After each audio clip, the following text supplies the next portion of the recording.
Hello, and I'd like to thank everyone for being here. My name is Shannon Torres. I'm doing Intro to Stress Management in Aviation with you guys. And to start, I wanted to share a little bit about myself, of course, and how I got into this and created this space to share things with you. My name is Shannon, as you see. My hair color has changed since this photo was last taken, but I think we're still good. I started off in the counseling industry actually before transitioning into aviation. And I ended up developing this company. I called it Aviation Conversations because for those of us who are new to this industry and haven't gotten super immersed in the world, something that is a very taboo topic, especially for pilots, which is the niche I normally focus on, is mental health and stress in aviation. There have been a lot of hiccups on the path towards getting things to a place with the FAA and with the environment in this industry to where people feel comfortable speaking about stress. And I say mental health, but we're starting with stress here because stress is really at the foundation of a lot of things, mental health, not all, but some. And the more ahead of that we can get, the better prepared you'll be when it comes to navigating this whole new world. And yes, the crowd that I typically speak to are those who are in flight training or who are working at an airline who are pilots. But the skills that you learn here and the things that we're going to go over really are things that you can apply to any part of your life, any industry, any career path. It doesn't just have to be an aviator. So I really try to tweak things to speak to that. But just know if you are on that pathway, there are things you can do and there are resources available for you.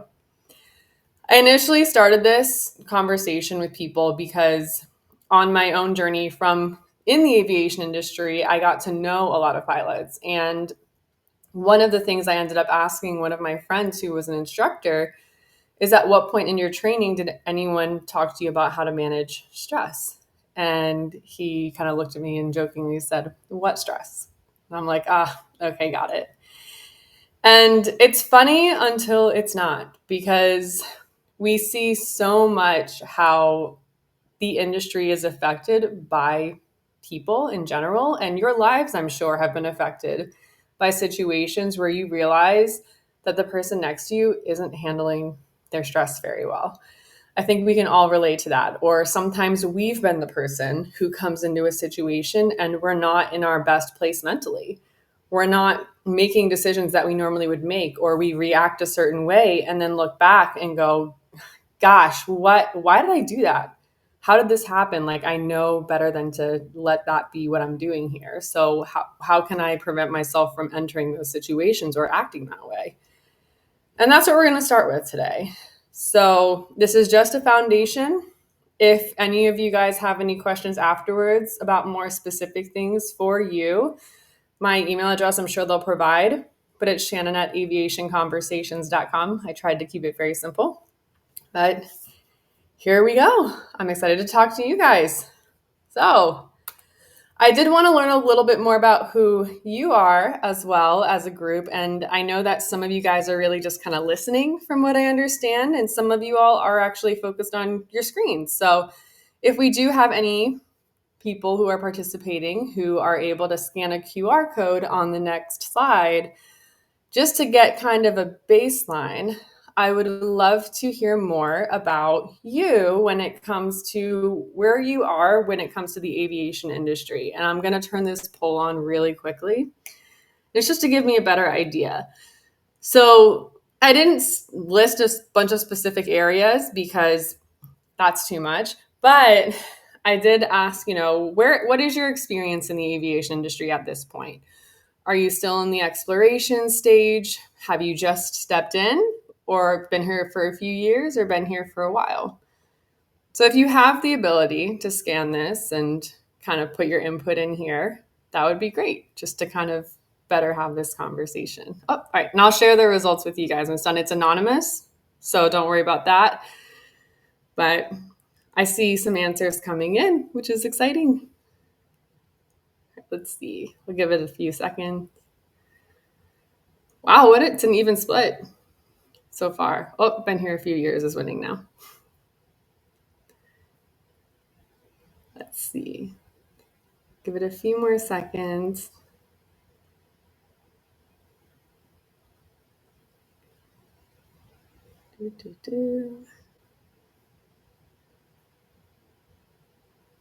Okay. So just to share, this is where we are right now.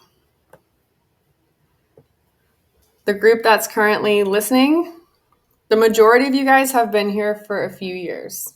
We have some people who have been here for a while, some people who just stepped in, some people who are in the exploration stage. Here we go. Just make sure you can see it. So, all right, a good mix. And I'm glad we're having this conversation now because, especially for the group that's been here for a few years, this is usually when we've started to realize that we need to do something different or we'd like to do something differently, but we're just not quite sure what to do, which is why we're here. So, thank you guys for sharing. I appreciate that. Moving on, just kind of moving forward, a couple of ground rules. If anyone does decide to put any questions in the chat, which I'm sure I'll get help with answering later on, just making sure that we respect other people's opinions, participate just like you did when you can, and know this is truly a no judgment zone. Trust me, whatever you have to say, I've probably heard something similar before or heard something even like crazier than whatever it is that you're thinking might be wild. So we're just here to try to help answer whatever questions we can. And again, if you have something more personal that you're wanting to ask about, feel free to email me. The great thing about coaching, I didn't mention this at the beginning, while mental health is kind of like a weird space to be in, despite the fact that I used to be a counselor, I approached creating these sessions for pilots as a coach because coaching is considered medically non-reportable, which means that people can talk to me about whatever is going on and it doesn't affect their medical. So even if you email me a question or you set up a discovery call to ask me a question because maybe you don't want to write it yet or you're still figuring out what this is, what you say here really does stay here. So just making sure you guys know it's a safe space for you. So I had a quick question for you guys, and you can put yes in the chat if you can, but have you ever worked with someone who in the middle of doing something you realized was not in a great place mentally that day? I'd love to hear from you if you have. We kind of talked about this a little bit earlier. Whoop. I don't know if my chat's updating, but for a lot of us, we realize this is, a yes. This has been there. We've done that. So I'd like to start the conversation with you guys when it comes to managing stress by talking about what stress is. What is stress exactly?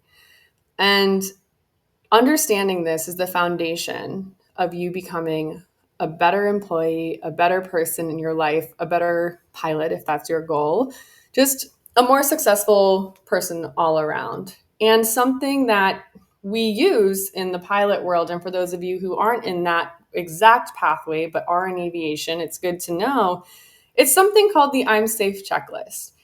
And this is, I think, a really great frame of reference for anyone, not just for pilots. This is the list that gets used to basically say, am I fit to fly today? Or in a non-aviated case, like a non-pilot case, it's just, how am I doing today?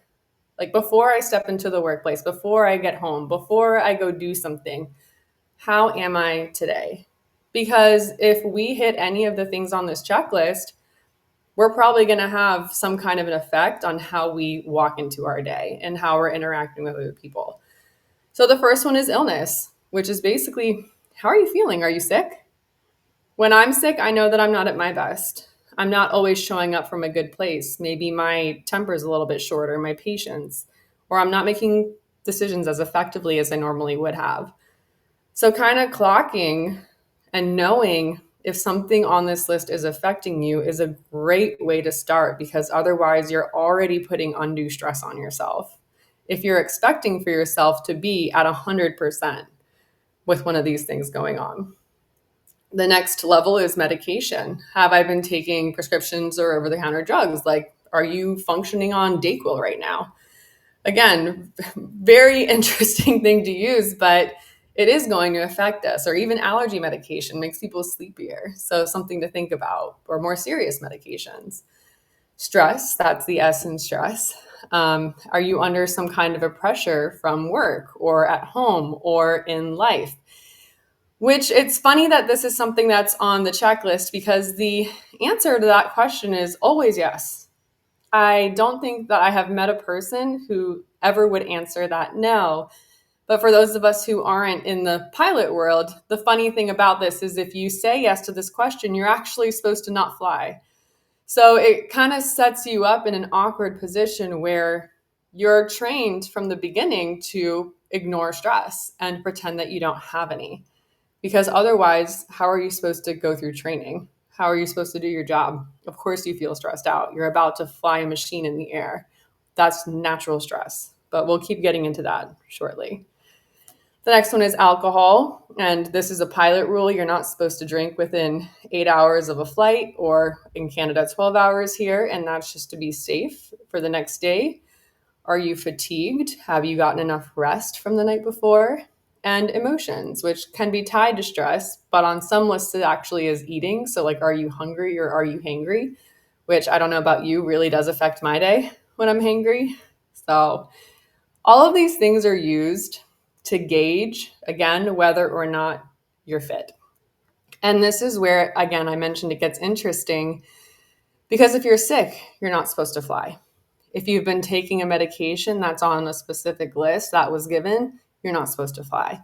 If you've had a drink in the past 8 to 12 hours, you're not supposed to fly. If you're fatigued, you're not supposed to fly. And if you're overly emotionally upset or stressed, you're not supposed to fly. So, what I'm working to do here and hoping to, I would say stress to you guys, but express to you guys, is when it comes to things like stress and emotions, just stress, we'll focus here. I don't think the question here should be, do you feel stressed? Because as we'll go over, stress is completely normal. We all feel it, and it's actually very healthy in some regards. It's more, do you know how to manage it when it starts to become too much? That's when the question becomes important. Are you able to handle what's going on right now in a way that's healthy and safe? So, something that I like to talk to people about, because a lot of the running joke here with this as well is we deal with the S in the I'm safe checklist by using the M or the A. And it's a funny joke, but at the same time, it's not, because we all know the stereotype of the pilot who's an alcoholic, or people who are doing things they shouldn't have done, or the unfortunate story of the Alaska pilot who, because of some emotional stuff going on and some stress that he had in his life that he didn't know how to handle, he ended up using the M in a way that ended up not being safe. So when we avoid dealing with the S or the E, we end up in a not so great spot. But that's not what we're going to do, because you guys are here to learn how to be better about that and to help yourselves to feel less stressed unnecessarily. But this is something that I see a lot, especially in adults. Going numb to pressure isn't the same thing as learning how to regulate stress. And this is something that we see all the time. You just kind of suppress and suppress and suppress. I usually use kind of a boiling pot analogy, and there's a parable with a frog, which is why you see this beautiful picture of a frog in a pot here. Some of you guys might have heard of it before, but for those of you that haven't, just quickly, the parable goes that if you put a frog in a pot of boiling water and it's just immediately boiling, it will hop right out because it's hot. It's burning itself. It doesn't like it. But if you put a frog in a pot of water that isn't boiling, that's a nice room temperature, and then slowly turn up the heat, eventually it actually ends up staying in there so long that it boils to death, because it gets used to the increase in the temperature over time to where it doesn't realize when it's gotten to a dangerous point. And I use this story to kind of relate to what happens in our bodies when we ignore stress, when we kind of get used to it and it becomes normal. Because even if we feel like we're dealing with things in this heightened state, a lot of what I see now, especially with more experienced people in life, in the industry, is things are starting to pop up. And this can be physical symptoms, like some people have digestive issues or heart issues that are, yes, and again, I'm not saying as a medical doctor that there's some stuff going on physically, literally, but due to undue stress, there are a lot of things that get exacerbated. And even relationship issues or rest issues, sleep issues that are going on and popping up. And people go, why am I not getting enough sleep? I just can't fall asleep. I'm up till 2 a.m. I wake up at 4 a.m. I don't know what's going on. All these things that we're not dealing with. So that's what we're not going to do. That's why we're here, is to keep moving along and figure out, hey, at least on a foundational level, what are some things we can do? And a recent study by the American Psychological Association, 2022, did show stress is a real thing. 27% of all adults said that most days they're so stressed they can't function. And as you see here, 46% of those were under age 35. The other 42%, ages 35 to 44. And it goes down and goes down. But I'm guessing, like, based on the working population, especially since the majority of you guys said you'd been in here for a few years, we're probably in this range right here. And the goal is to not let ourselves get to that point. The best place to start to prevent ourselves from getting to this point of non-functioning is understanding a little bit more about what stress is in the first place. So stress, it's a natural human response to anything, like any event that takes you out of a state of rest. It's not a good thing or a bad thing. What matters is how you handle it, which we have it here. But to go a little more into that, when it comes to stress, you need stress to function. So the fact that you're even here today is because a part of you said, I want to learn something new. That's an example of positive stress. You waking up in the morning and choosing to get out of bed, choosing to actually listen to your alarm or hit snooze a few times and then finally get up. That's stress causing you to get up. Whether you feel stressed out is different because, again, we usually use stress in a negative connotation, but anything that takes you out of a state of rest is stress. Anything. The motivation that you have to move forward in your career, that's positive stress. The motivation that you have to follow rules, that could be positive or negative stress. Kind of like us following the speed limits. There's a little bit of a stress that goes in there, but it's to keep people safe. It's all how you see it, and it's all how you handle it. And a little bit of stress, positive stress, is necessary to help you become the best version of yourself that you can be. There's a beautiful chart called the Yerkes-Dodson law. So this theory, I'm going to call it, or this viewpoint of viewing stress is a beautiful way to show when we're in kind of that healthy, optimal place versus the negative spaces, which we'll go into a little bit more. And if you're wanting to remember this, one of my friends and occasional co-presenters refers to this as the Yorkie-Dobson law because it reminds him of dogs, and people remember this a lot more effectively that way. So that'll make it really easy to Google later if you're wanting to find it. But I really love this chart. So if you start all the way at the left, you have bore out over here. This is when you're really not doing anything. That's that state of rest that is nothing. This is where people start having kind of cabin fever. Or we all experienced this, I'm sure, during COVID at one point when you're stuck in your house, you have nothing to do, and you're just like, oh my God, I'm so bored. That's when it's you too little stress, positive or negative, going on for you. The next level of it is that comfort zone here.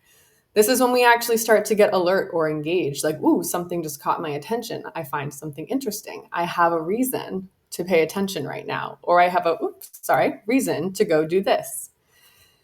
The next level of that is when you actually start to feel that little bit of challenge. It's like, okay, I'm not just alert and engaged. Now I'm actually thinking, and I'm critically thinking, or I'm doing something that's exciting for me, that's a little bit out of my comfort zone. That's when we start entering this optimal arena of stress. It's such a beautiful place to be. That's where you find yourself in something called a flow state a lot of the time. If some of y'all have heard of that, I'm sure. And it's also where we start to find the first signal of leaning into the other side of the chart, which is when we start to feel fatigued. And that is when we keep ourselves here for too long without taking a break.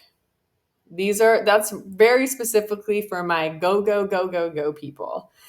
And the need and desire to go, go, go, go, go without stopping is actually a stress response, which we will go into in a few slides. But when you start to notice this fatigue, it's not too late. This is actually a good flag for you to clock that maybe we need to take a rest, or maybe we need to do something different for a little while. Because if we don't, and we continue to move forward in go, go, go, go, go, I can't stop, that's when we start bleeding into exhaustion. You haven't let yourself rest. You're chronically in that state of unrest.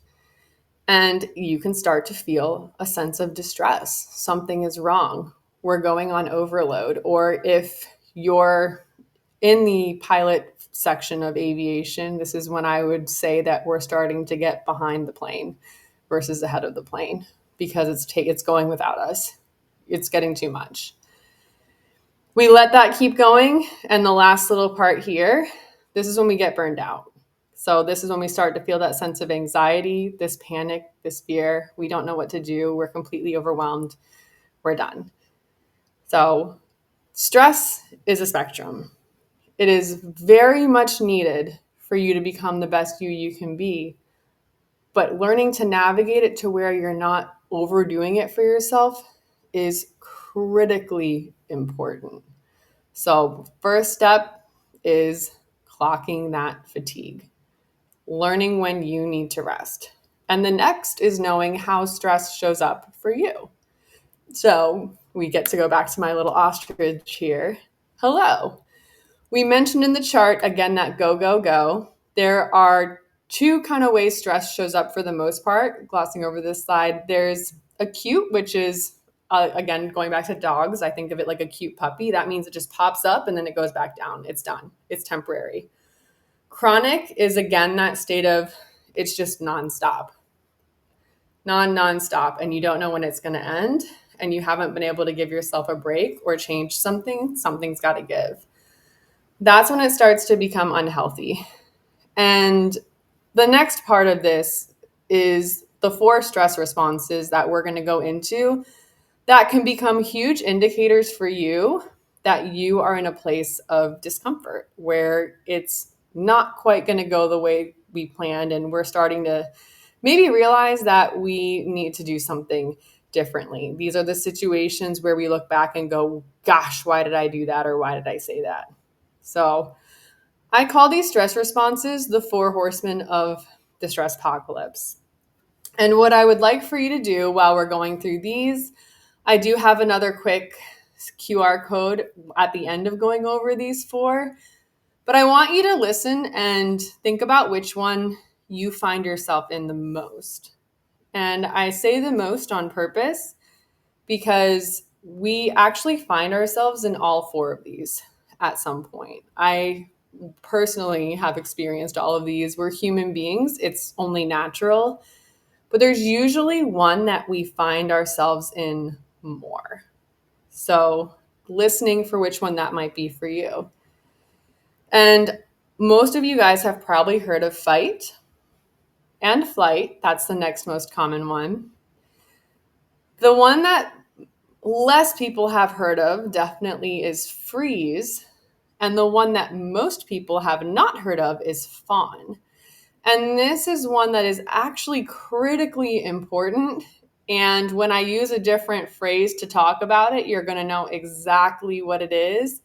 But it's something that applies at work. It applies with your family. It applies in your relationships, with friendships, just life in general. And it's one of the ones that I like to give a little extra attention to because it's so important, especially when it comes to your own stress management.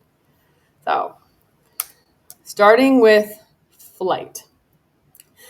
Again, you'll notice I have some pilot-oriented examples here because that's usually my niche, but I'm going to kind of speak to the bigger picture of it with you guys too, because I know we're not just a pilot crowd.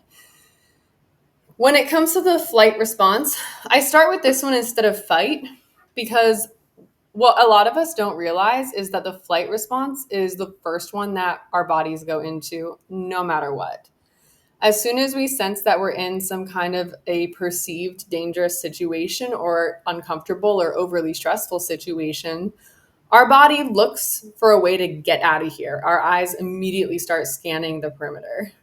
And if you are on the pilot route, that's actually a really big deal because what happens in this and in life is an effect called brownout, which is when you stop seeing a few meters in front of you.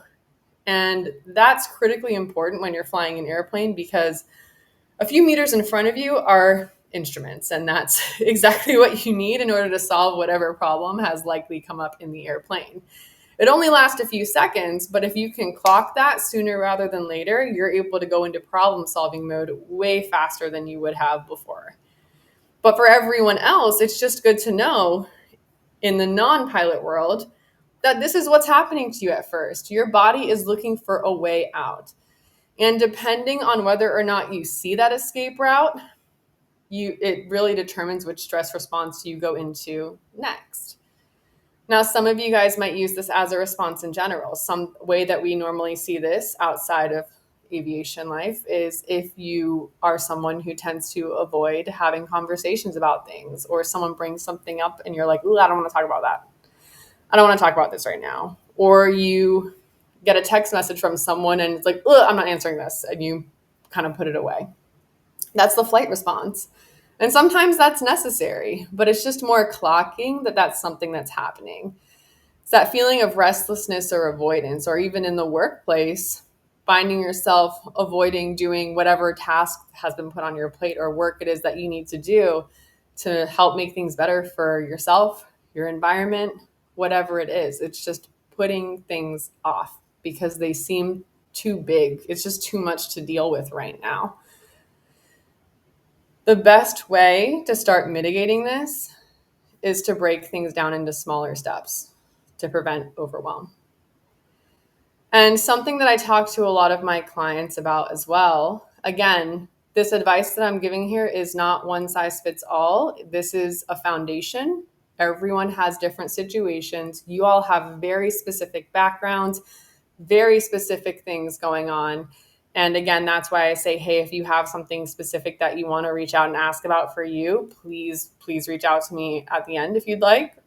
But to just kind of give a general sense, I really like to help people with realizing that whatever decision you decide to make that you're avoiding making, most of the time, you're not married to that decision. And I use that as a metaphor. You're allowed to change your mind when you make a decision. So that ties into the flight response. It also ties into freeze, which we'll go over in a couple of slides. But just to start, if you have something that you're doing, and I'm going to use an air flight training metaphor, when we're making something called a cross-country flight plan in flight training, you don't just say, I'm going to fly from Florida in the United States to Texas in one straight shot. You actually take that flight and you break it down into smaller, more manageable steps. One, because you need to refuel. And two, because hopefully you're using those refueling opportunities as places to rest. And also check whether or not the plan that you had set up when you first went to take off is still the plan that's working for you right now.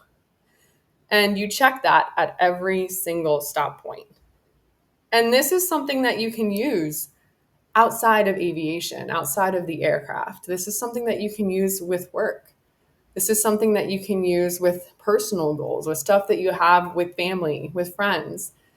Breaking things down into smaller pieces, and then at each stop going, is this still working? Do I need to figure out a different way to go?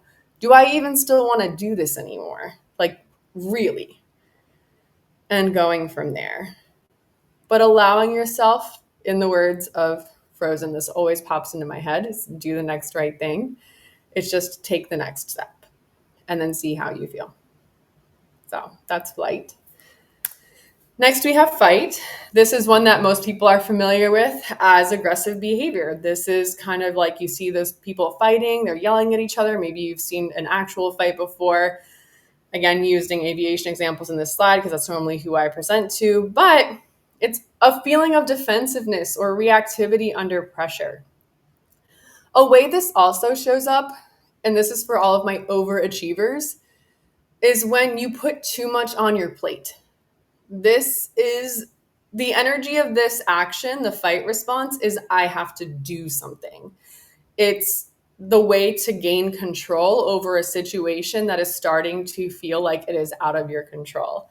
And it becomes that do, go, go, go. And if we think about the Yorkie-Dobson chart, as I'm calling it now for the rest of this presentation, it's the need to keep going even when you feel fatigued, to the point that you get exhausted and then end up burnt out. Because it's the only thing you know how to do and you're not thinking about it. You're not clocking it. You're just feeling this urge to do. I have to do this. I have to do something.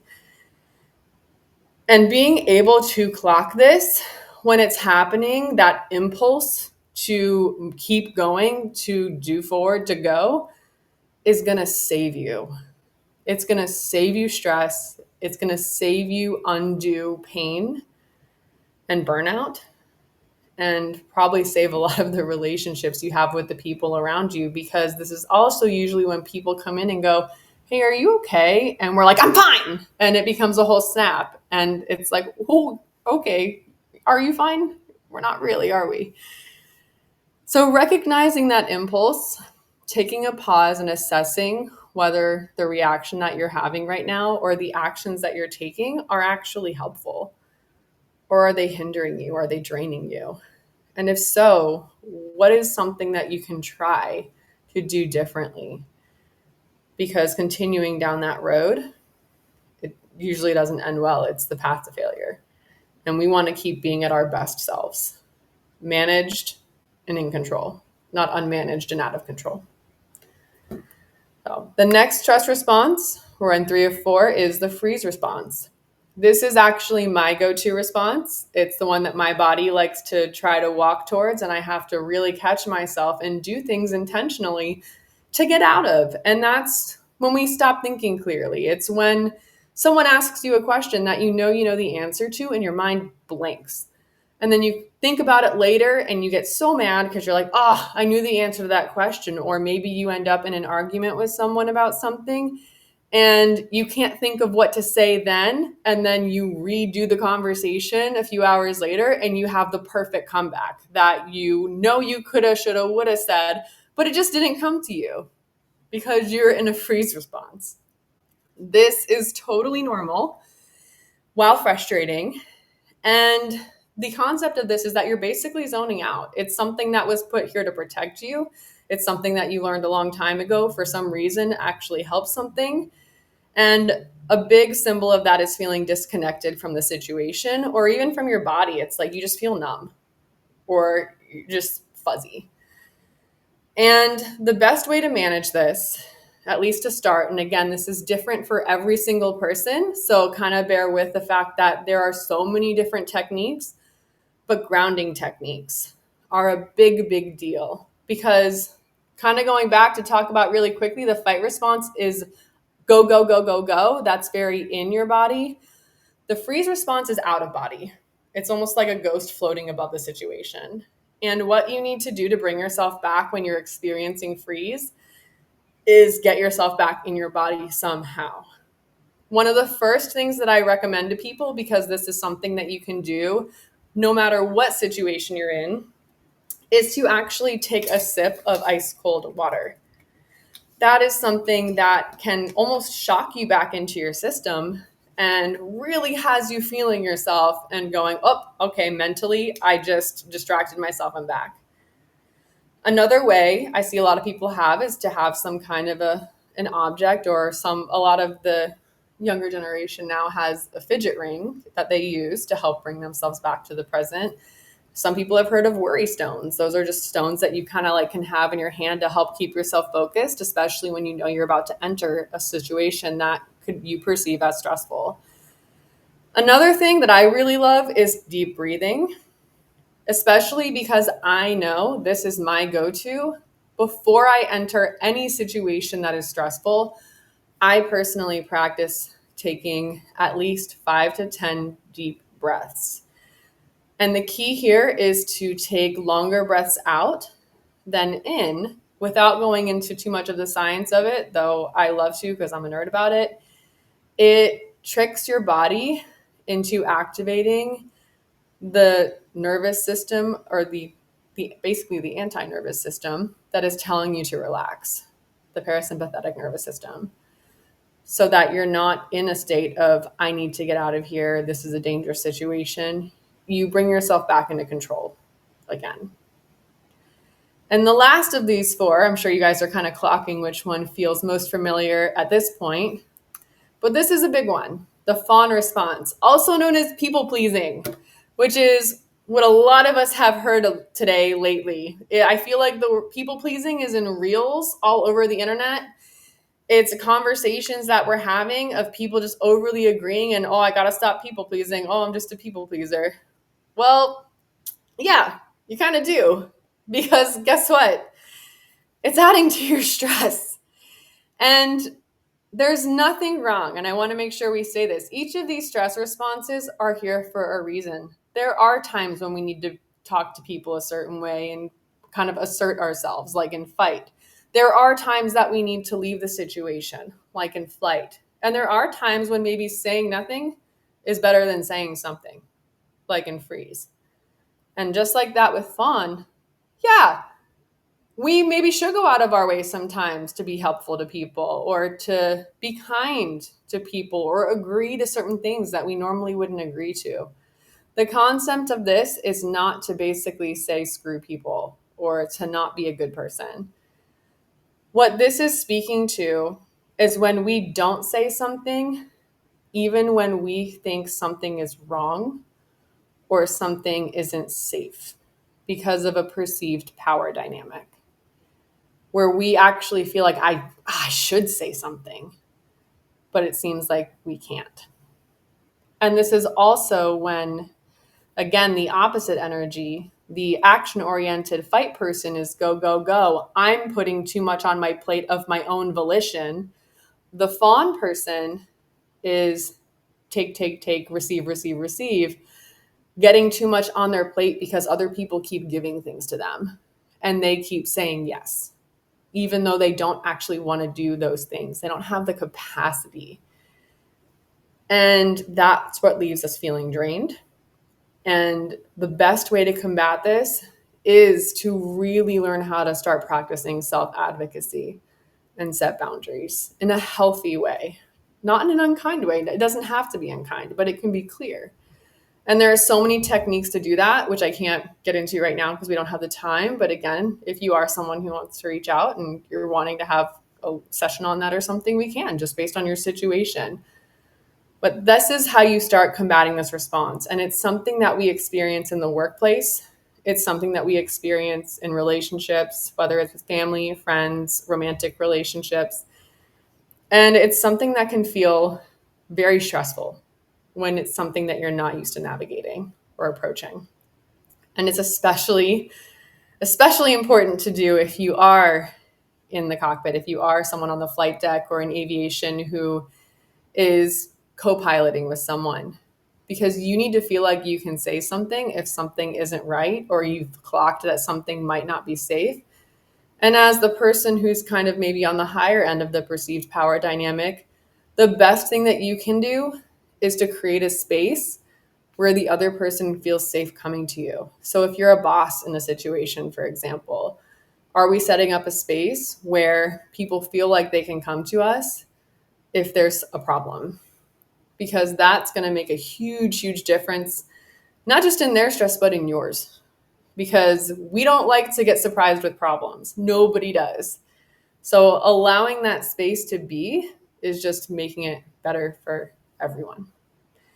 So that's my little spiel on the fawn response.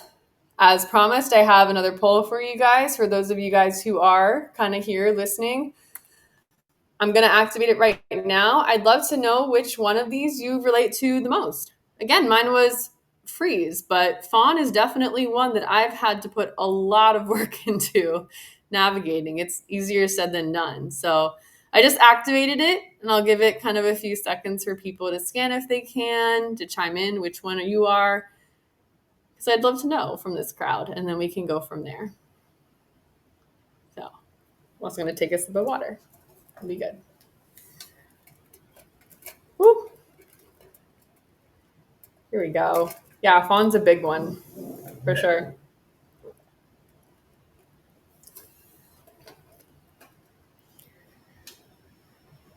Whew. Okay. So I'll bring this back on the screen here. For those of you participating, thank you. Looks like we are a majority fawn group, or we go into fawn. And flight is next. We have a little bit of flight. Nobody freeze. It's okay. I'll be the 1% freeze here for you guys. But so what can we do? I gave you guys a bunch of tools to implement depending on which stress response you clock the most, but I wanted to give you a few more things as well. So ensuring that I'm safer, starting off with that checklist. Have I used all of my resources? Research shows that connecting with those around us leverages the best parts of stress. So to start, for those of us who are kind of just entering the industry, using humor and non-self-blaming is usually how stress gets compensated for. It's kind of joking things off, or, oh, this isn't me, kind of like pushing off the responsibility for it. Like, I'm still learning. It's up to whoever to help make sure that I'm in a good place, da da da da da. But the more advanced professionals use positive reframing. Yeah, it's not about self-blaming, but it's camaraderie and realizing that you're part of a group to help compensate for stress. And some other things that we can do to help ensure that we're in a better place is to start normalizing stress management as a part of training, or as a part of the conversations that you're having with people, or you as a person with your friends, again, in your family, in your relationships. Like, how are you handling stress when you're feeling stressed out, instead of just, oh, I feel so stressed today? It's like, all right, so what do you need in order to help with that, with whatever is going on? And then thinking about positives, there was a little example here, like, what's the last fulfilling thing that you or your employee has done? But just even thinking for yourself, like, something I ask my clients all the time is, what's something you're proud of yourself for today? And it sounds like such a silly question, but when is the last time you actually sat back and let yourself be proud for something? Really? Even if it's something small. Because we're really good at pointing out when we feel like we haven't done enough, or we're doing things wrong. Especially, I mean, this is a women in aviation event. I'm guessing the majority of us here are female. Women, we do a great job of figuring out what we could have done better, what we could have done differently, how we could have improved, where we feel like we failed or we feel like we fell off. But what about what we feel like we actually did well? So taking the time to clock that a bit more is a huge, huge help. And just kind of to respect time, because it's already been about 40 minutes, I think. Quickly, this is a chart that the Airline Pilot Association uses. So this is something that's a big, big deal for people when it comes to clocking stress and mental health. They use this beautiful spectrum to kind of say at least a starting point. Again, this is not a blanket. It's an umbrella, but it's people aren't one size fits all. But the questions they normally ask is, where are you? And what are the stressors that you're currently facing? Are you in the green? Is literally the question they ask.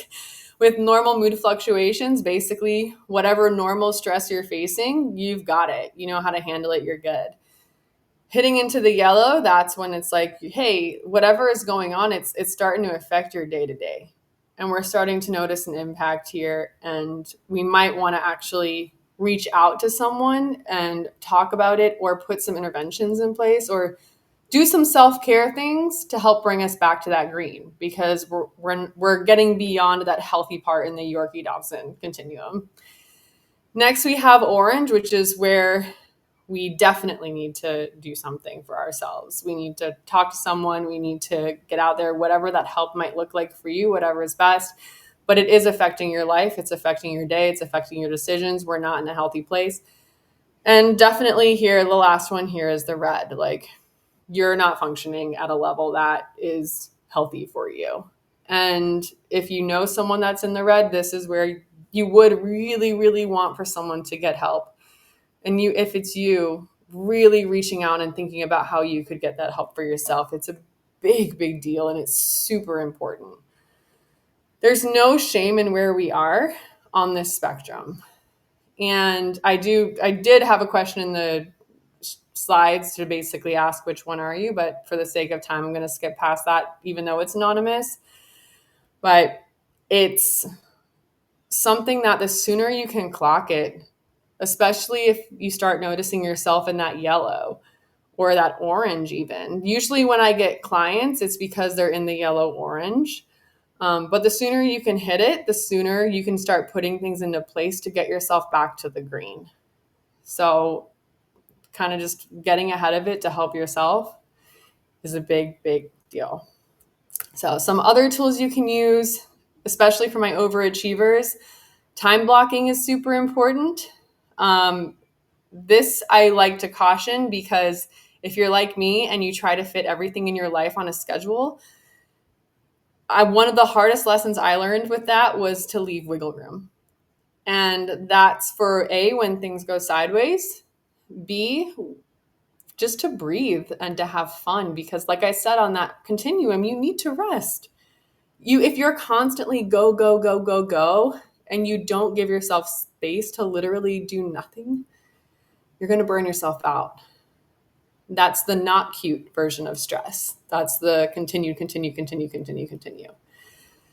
willing to ask for help or advice if needed. If you are a pilot, I would suggest a pre-flight reset, but I put that in air quotes because if you're not a pilot, a pre-flight reset is basically just doing something before you're about to engage in an activity that you find stressful. Kind of like I spoke to earlier. If I know I'm about to be in a stressful conversation or situation, I do some grounded deep breathing to get myself calmed down, because the reality is my heart rate's already up in anticipation of what's about to happen. Making sure that you do something to helpfully decompress after a tedious task or a project, between work or home, or if you do fly, between flying and home, or at the end of each day, just to get that energy out.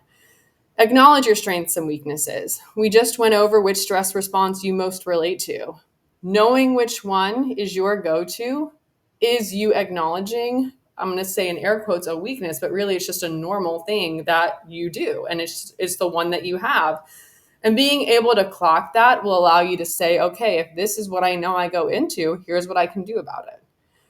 And continuing with like classes and personal development courses focused on stress leveraging techniques. And don't forget to have fun, because life was not meant to be stressful.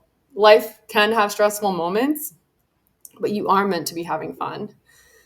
So seeing how you can integrate more of that in your life. So I know that was a lot.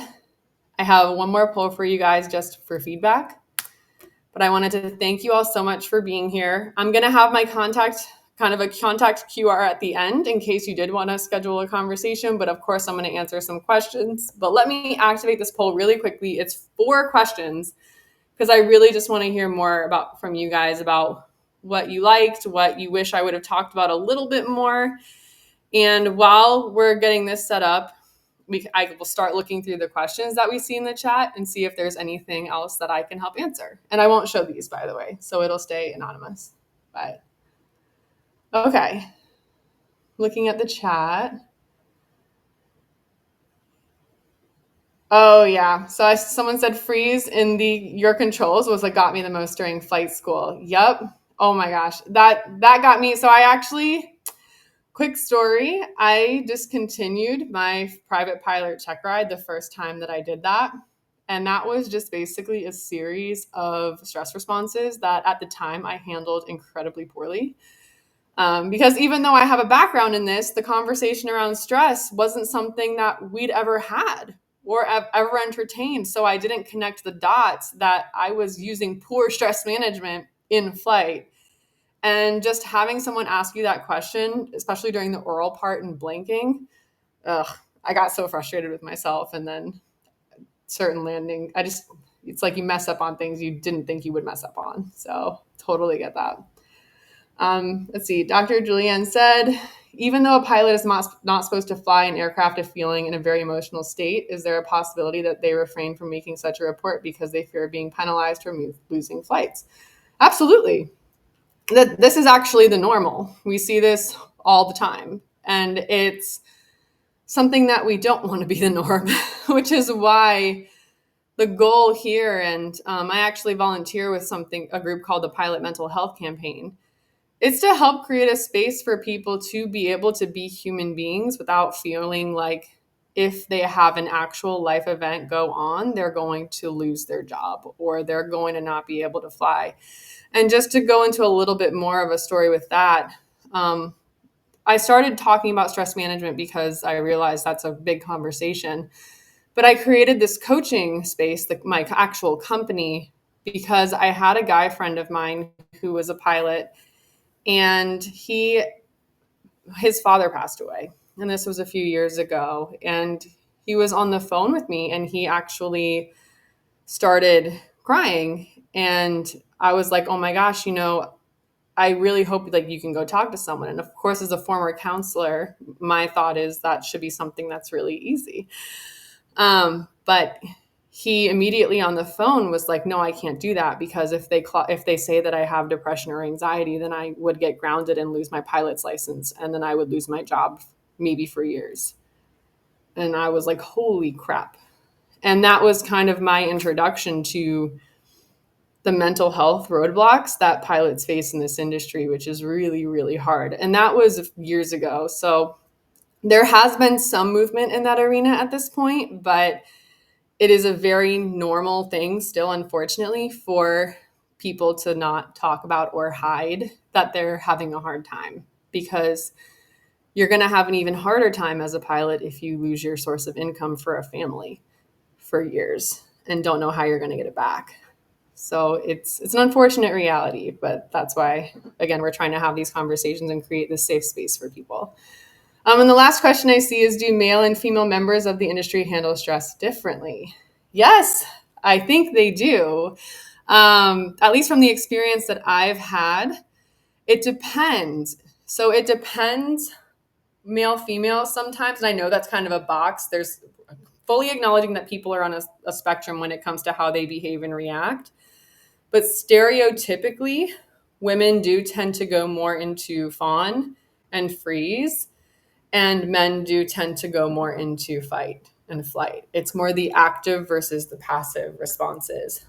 But there is, and I'll say a little asterisk here, when it comes to fawn, it doesn't matter what gender you are if you feel a perceived power difference. So regardless of gender, just depending on person, for example, I see a lot of pilots in training or first officers as opposed to captains who, no matter who you are as the first officer, you're feeling like you're in a position where you can't say something for some reason, or you're worried that you're going to look stupid if you do, or you're worried that someone's going to say something or make fun of you or whatever it is if you say the wrong thing. And that is just a blanket all around. So it's something that's a very real issue. And it's something that they're trying to figure out how to mitigate. But the first step in that is kind of knowing that that's what you're in right now. It's a big deal. So the stress relief methods that kind of fit each of those is important, but also the best thing I can tell you guys to kind of round it all out is to talk to someone about what's going on, because what you are going through or what you know someone is navigating is very personal to them. And it probably has some unique factors that could be alleviated through a simple conversation. So if you guys know of anyone who could help, or you think a conversation, I do offer like free discovery calls. They're like 15 minutes just to say, hey, what's going on? And how could this help you? Or is there a resource that I could give you that you could use to help yourself? So again, email me, Shannon at aviationconversations.com. I'm here for you guys. And I hope that you're having a beautiful day and enjoy the rest of your conference today.